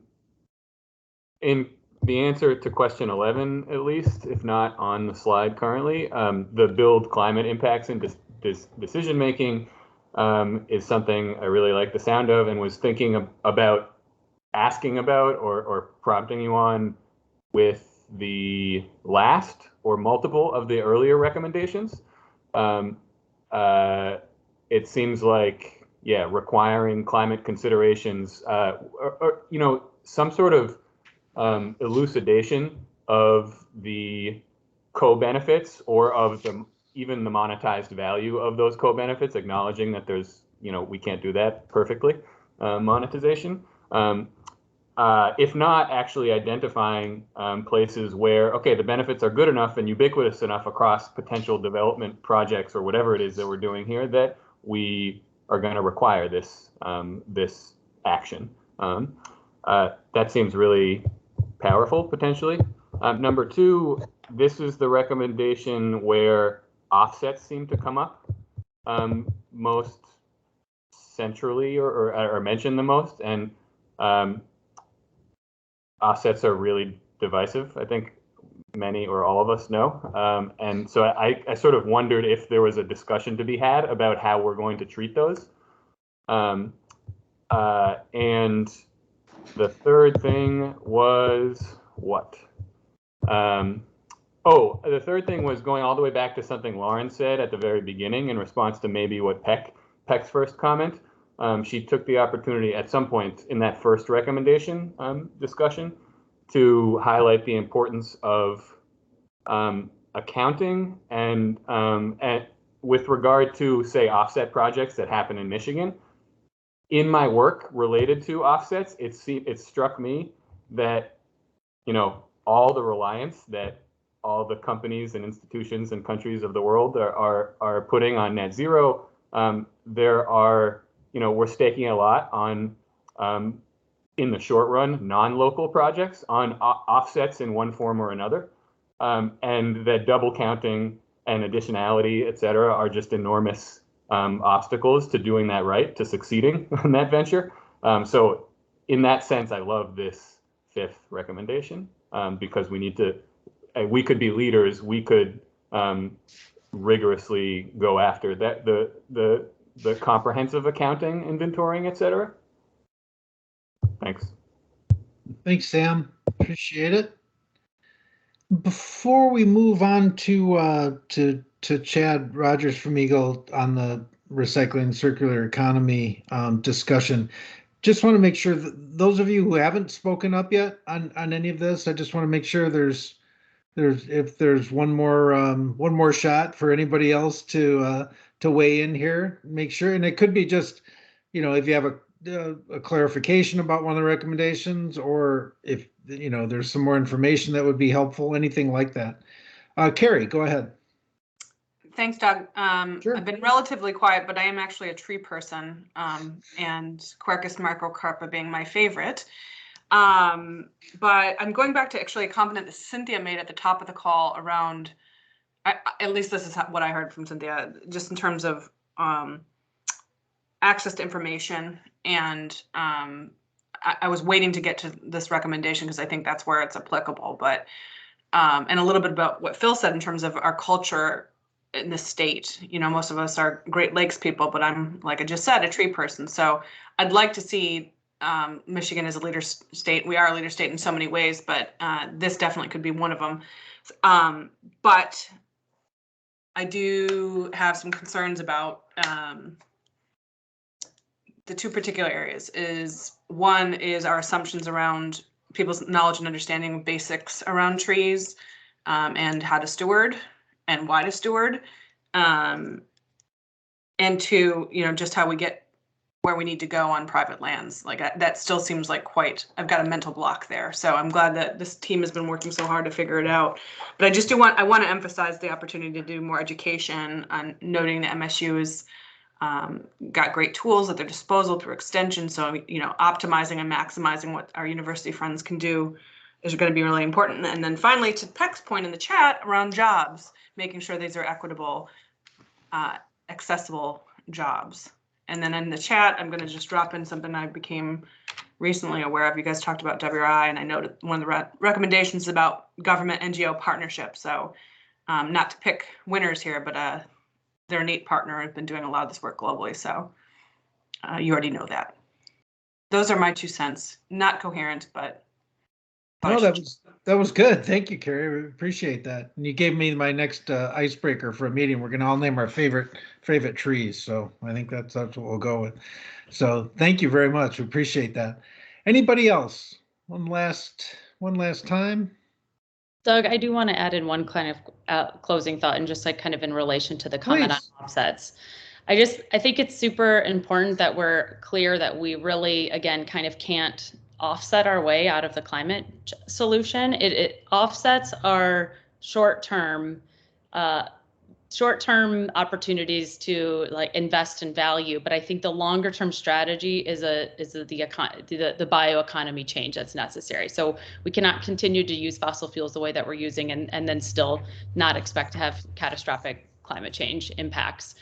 So I just want to really kind of clearly say that as much as we have huge opportunities in natural working lands and they can provide a wide range of solutions in terms of providing materials and such, the offsetting opportunity is not going to save us. So just to strongly again say that we have to get away from the fossil fuels. It's not enough. Thanks, Lauren. Okay, appreciate the discussion. Really, really good. Lots of really thoughtful comments, and thanks again to Lauren and Scott and to their team for all the great hard work that they did. Really, some great recommendations to work with. Let me turn it back to Director Clark, and she can introduce. She's clapping. That's a great emoji. And then Director Clark, if you want to introduce Chad for the next segment.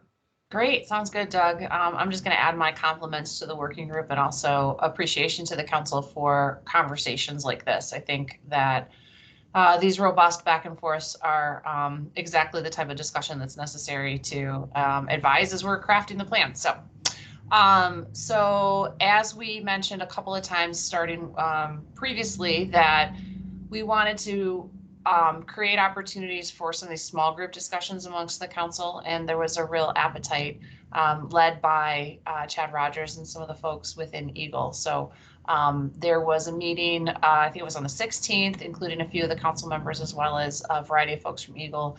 I'm really grateful to those folks from Eagle for leading that discussion, and they're going to share a few slides here. I also want to say a thank you to Annie Draheim, who's my chief of staff and has been constantly making sure to raise the issues that have been coming up within the department and make sure that it's tied into the work that the council's been doing. So Chad, the floor is yours. We're looking forward to the presentation. I know there's a variety of folks from the Eagle team who are on all the time, but this meeting as well. So I'll let Chad introduce if he's planning to introduce anybody else. But with that, Chad, you are welcome to take it away. All right, thanks, Director. I really appreciate the council giving us some time today.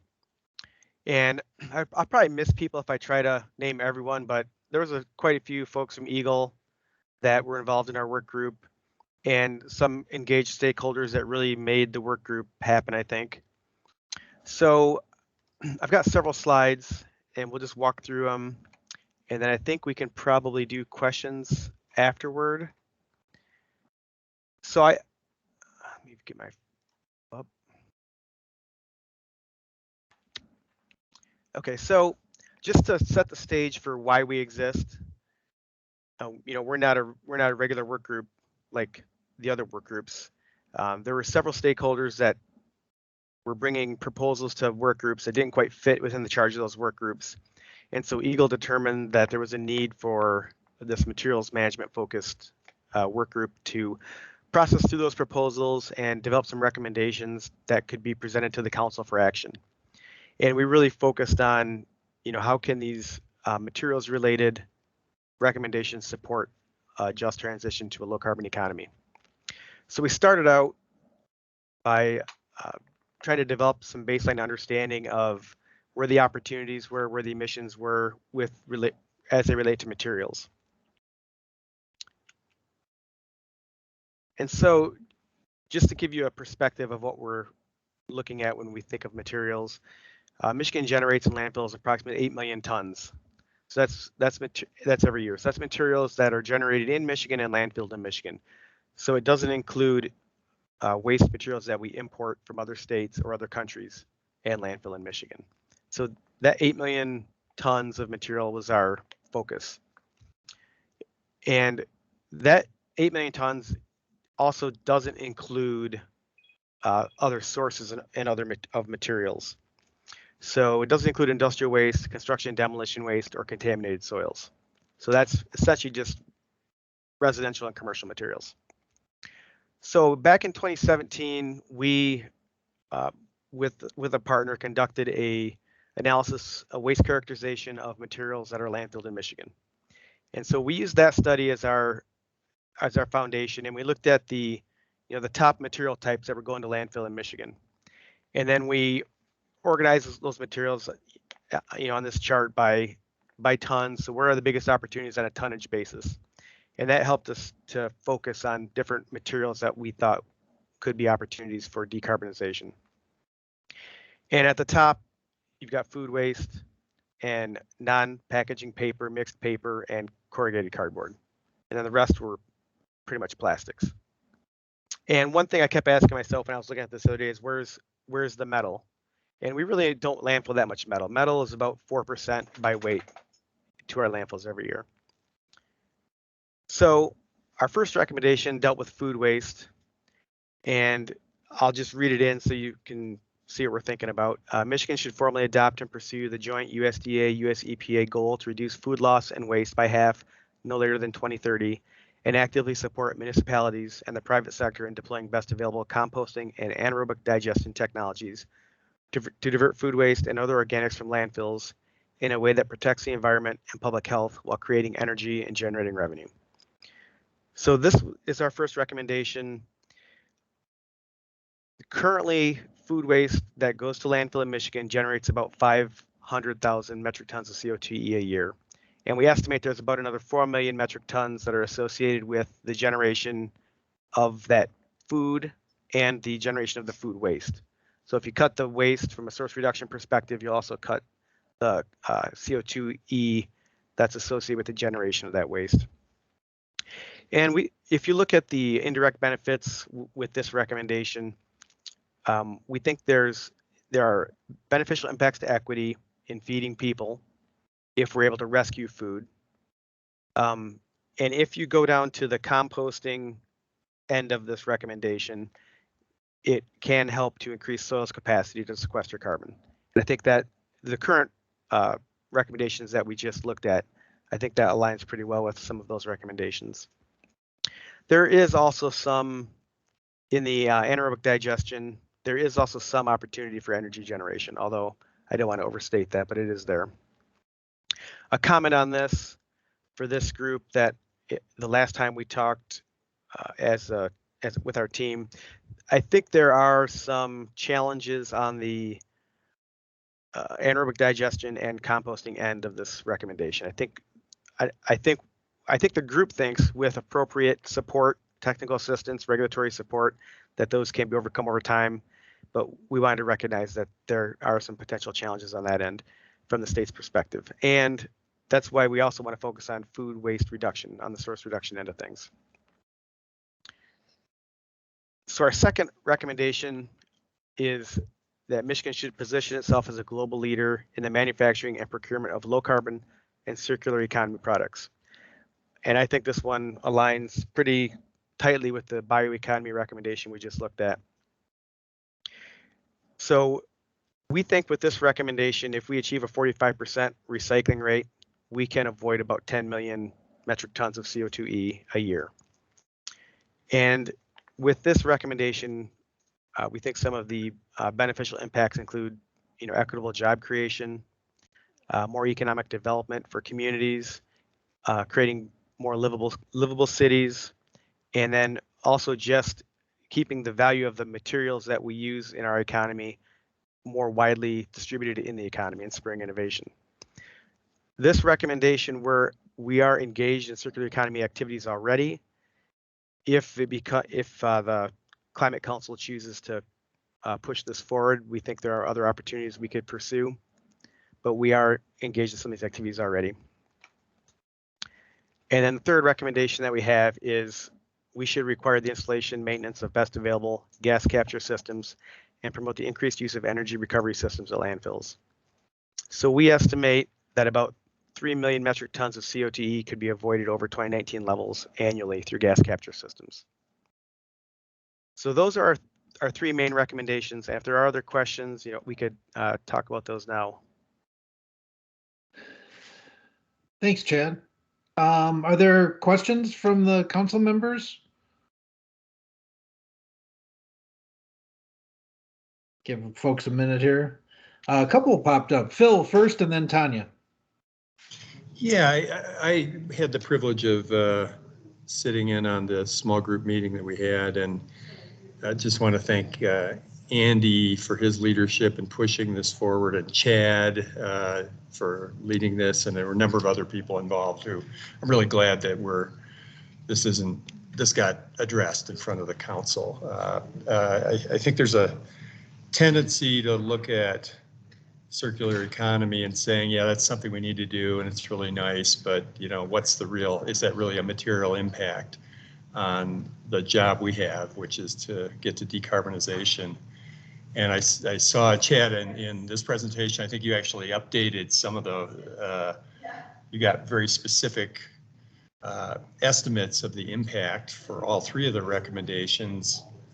And I could be wrong. I think that's over 10% of the carbon footprint of the state annually. It's a meaningful number, unless I'm really looking at that wrong. And that's something we should be talking about purely in the context of mitigating carbon emissions and getting to decarbonization. So I just really appreciate it, and appreciate Director Clark's interest in bringing this forward to the council, because we should really be moving forward with this, it seems like. Thanks, Phil. Tanya.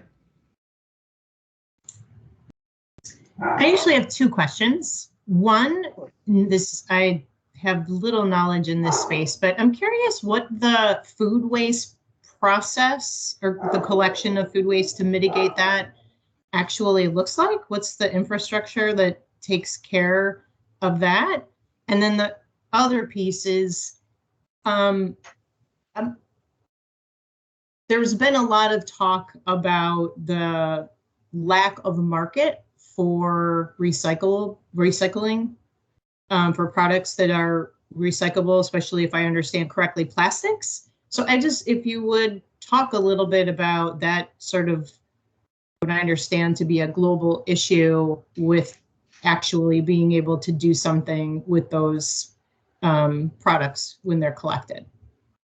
Thanks. Yeah, I appreciate the question. I'll do my best to talk about that. I know there's some other members of the team on the call that might be more engaged in those specific areas. So food waste, I would characterize food waste collection in Michigan right now as pretty minimal from a residential standpoint, and it could function much like recycling collection. You have a food waste bin that's collected and taken to a treatment facility, which could be composting or anaerobic digesting. I suppose on the commercial side of things, there are different types of interventions. You know, there are food waste. Food waste can go to feed animals right now from on a commercial level. A lot of the breweries do that, where their spent grain is used to feed pigs. There's other models like that. Or that there is the Flint anaerobic digester, which does accept commercial food waste for digesting. I think we would want to focus on we would really want to first focus on the source reduction aspect. We would look at the full life cycle of food from growing the food, producing the food, just distributing the food, selling the food, and consuming the food, and where in that life cycle can we make interventions that will reduce wasted food. I think that's where our biggest opportunity would be initially. And I think you also asked about plastics. Yeah, I can check that if you want, Chad. Yeah, I think Matt Flechter, he's our market development specialist, and Matt also coordinates the Next Cycle Michigan program, which is heavily engaged in market development, innovation, circular economy. So yeah, go ahead, Matt. Yeah, for sure. Hopefully you can hear me okay. I'm on the road. But I wanted to first say thank you to the council for noticing that there's so many connections between materials and recycling and probably all of the work groups. And we just heard that, and I thought that was great to hear the natural working lands connect it to materials and recycling. As far as your question about recycling markets, in Michigan, recycling markets are strong. We have some of the strongest markets because we think local. We think about what jobs are being created locally, where those materials can be made into new products here in our state, in our communities. And I would say that we are lucky to have some of the businesses that are even represented on this call that are moving that material into the marketplace in our state. And so I would say that some of the things you've been hearing about on the news are probably pretty relevant to the coasts that were dependent on China taking the material. And I would say that we can't forget about the complexity of making sure that material is of quality and quantity of our end markets. And so we've done a lot of work in Michigan to make sure that you know what goes in your recycling bin, and also the importance of buying recycled products. Great. Thank you, Matt. Appreciate it. And to honor our commitment to get you out of here on time, I'm going to send it back to Director Clark. But Chad and Matt, thanks very much for bringing that to the council. We really, really appreciate that. So thank you, and to the others who joined into that group. So thank you very much.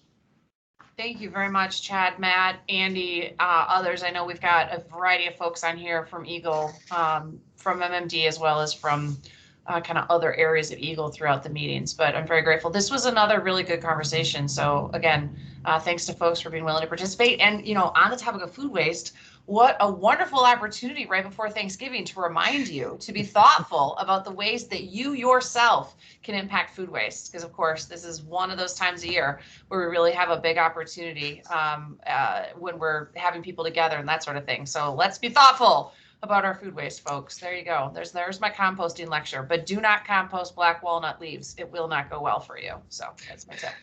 Okay. We're getting together again, December 3rd from 9 to 11. So we'll be in the morning, which means Lisa will be a little bit more awake. This is my commitment to you. I'm much better in the morning.